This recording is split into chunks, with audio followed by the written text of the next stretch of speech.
Pour moi, le revenu de base pose vraiment des questions très lourdes. Très lourdes. D'abord, son financement.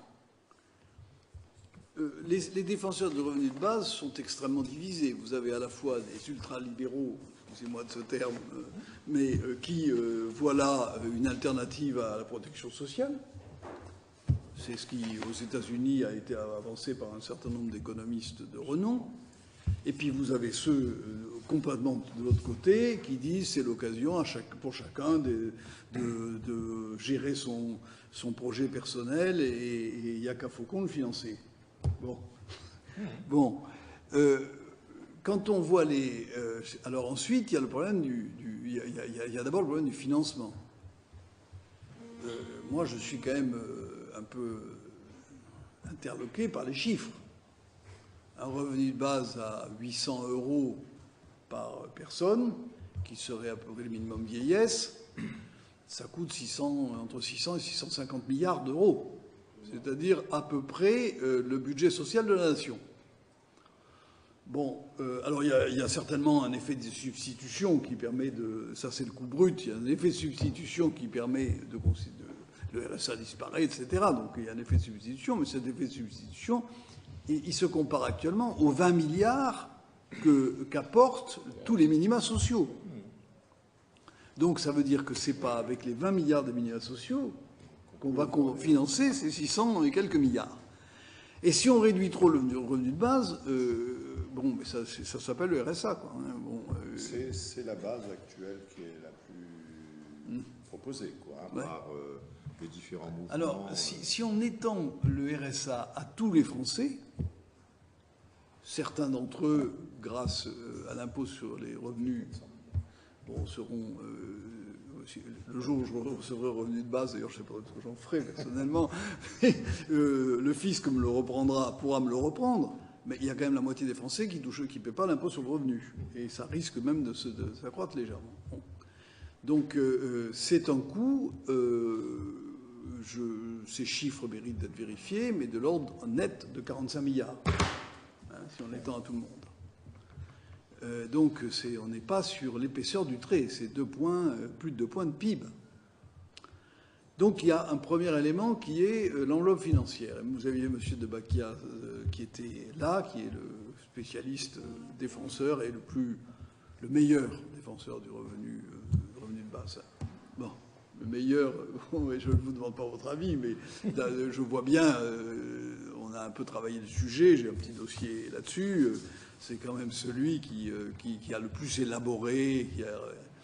Alors il y a un deuxième sujet que lorsqu'on regarde ça, c'est qui sont les gagnants et qui sont les perdants dans cette affaire. Si on est avec un revenu de base égal au SMIC, égal non pas au SMIC bien sûr, égal au RSA. Qui sont les gagnants et qui sont les perdants dans cette affaire? C'est extrêmement complexe à déterminer, mais on sait qu'il y a beaucoup de perdants, parce qu'on va supprimer un certain nombre d'allocations pour financer ça. Sinon, c'est pas 45 milliards que ça va coûter, c'est plus que ça. Donc, il va y avoir ces 45 milliards, c'est un coût net, d'après ce que j'ai compris.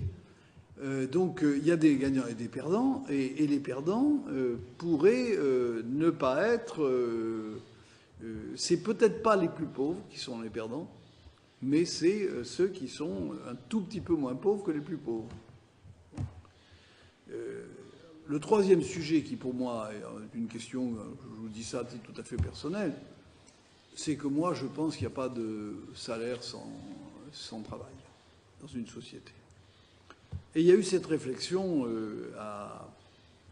au conseil d'administration de la FNARS de dire mais nous encourageons ceux qui disent c'est de l'argent distribué par hélicoptère sur des gens, tout le monde reçoit une enveloppe, ça permet à des gens de ne rien foutre, c'est un encouragement à la paresse, etc. Et ça ne fait qu'encourager, à mon avis, tout ce débat que je trouve détestable personnellement sur l'assistanat. Et donc... moi, j'ai une réserve philosophique, qui est celle-là. J'ai une réserve tant que je ne connais pas les perdants et les gagnants. Et j'ai une réserve quand je ne sais pas comment on finance cette affaire-là. Voilà.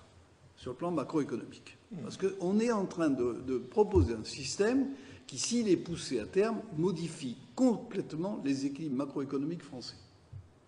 Et je pense qu'il faut le faire en étant sûr du résultat et pas de casser la machine. Donc vous avez compris qu'il n'y a pas un enthousiasme délirant de ma part. Nous avons parfaitement compris. Bon, mais ceci étant dit, c'est une opinion que je suis prêt à... Je lis beaucoup sur le sujet parce que je ne voudrais pas avoir une réaction uniquement intuitive. Seulement nous, on était dans cette position-là d'ailleurs avec la mission. Moi, je suis beaucoup plus sur la ligne du rapport Sirug. Oui.